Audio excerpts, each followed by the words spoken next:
And hello, everyone. Welcome back for this week's installment of the Falkland Islands War, where I will cover the invasion of the Falkland Islands by Argentine forces. This discussion will cover the first few days of the invasion with a focus on Britain's response and some of the particulars of the international community response. So let's get started. Early on the morning of April 2nd, 1982, Argentine forces conducted an amphibious assault on the East Falkland Islands' main settlement of Port Stanley. Within hours, the Argentine forces completely overwhelmed the small garrison of Royal Marines assigned to the only significantly populated town in the Falklands, that's Stanley, of course. The British governor, Sir Rex Hunt, surrendered Port Stanley to Argentina's military forces immediately, signaling the Argentines' commitment to their reclamation goals. Within hours of the invasion, an amateur radio transmission was exchanged between the Falklands and Britain to alert London of the attack. After confirmation was received in London, Prime Minister Margaret Thatcher took to action in the draft of a military counterattack. In an impressive response, the next day on April 3rd, the British Parliament conducted an emergency session at which time Prime Minister Thatcher proposed the assembly and launching of a task force to the Falklands in response. The task force would be in support of the response campaign known famously as Operation Corporate. The announcement was well received by nearly all members of the Parliament, and Michael Foot of the Labour Party remarked that it was Britain's moral duty to defend the Falklands.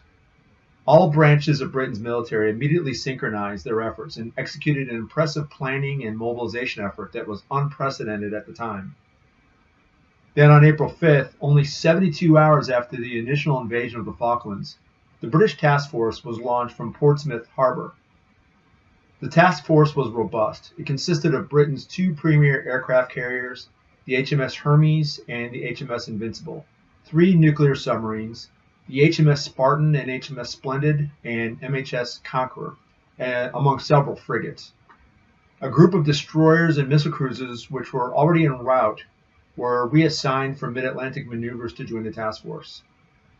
A civilian fleet of approximately 50 ships followed the task force and included the hospital ship, the Uganda. An exclusion zone of 200 miles around the Falklands was declared by Britain and enforced by the task force immediately upon arrival. While the task force was en route, Britain's Prime Minister and Parliament wasted no time in affirming Britain's position to the international community. Britain imposed sanctions upon Argentina and was backed by the European Economic Community, which was the predecessor to today's EU. The United Nations unofficially backed Britain in its counterattack, though no official consent was offered besides the passing of UN Resolution 502, which called for an immediate cessation of hostilities by both Argentina and Britain. Negotiation attempts were facilitated through the U.S. Secretary of State Alexander Haig, but they were not productive even in the least. Britain remained firm in its position that Argentina immediately withdraw and comply with the recently imposed exclusion zone. Prime Minister Thatcher's response to the invasion was swift and resolute in nature, as she remained unwavering in her convictions throughout this conflict with Argentina. The people of the UK rallied behind Prime Minister Thatcher, and much like Argentina, Britain had reclaimed its sense of nationalism as this former empire was once again in defense of its honor. It took the British task force 3 weeks to sail from the UK to the Falkland Islands, and they soon realized the logistical nightmare that an 8,000-mile distance would create.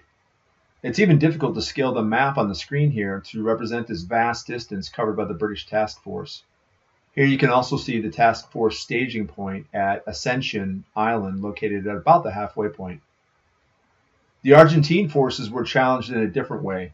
Their largely untrained forces were mostly conscripts and were no match for the well-trained British soldiers, Royal Marines, paratroopers, and special forces of the SAS, or Special Air Service. I would argue that the only reason that the British forces did not defeat Argentine forces more decisively was due to the fact that they were significantly outnumbered with ground forces. The professionally trained British forces and the tactics that they employed were exemplified by the British SAS, as they provided excellent intel to the task force main element commanders. They reconnoitered virtually every aspect of the Argentine forces' occupation and further initiated contact ahead of the main element. They successfully facilitated the recapture of South Georgia Island with the Royal Marines and sabotaged 8 or more Argentine aircraft during an early morning raid back on the East Falkland Island. By late April, the task force had arrived, and on April 25th, a strike force fully occupied South Georgia Island as it had been largely secured by the SAS. The rest of the Falkland Islands were not so easily taken. The land campaign overall was difficult for British forces due to the fact that British paratroopers from the 2nd Para and the Royal Marines had to ruck across rugged terrain to reach their objectives. We'll get into why that happened and how a bad loss actually worked as an operational advantage to reaching the objective, which was to retake Stanley.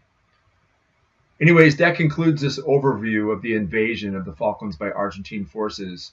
Next time I'll get into the weeds as we delve into the land campaign. Thanks for watching. See you next time.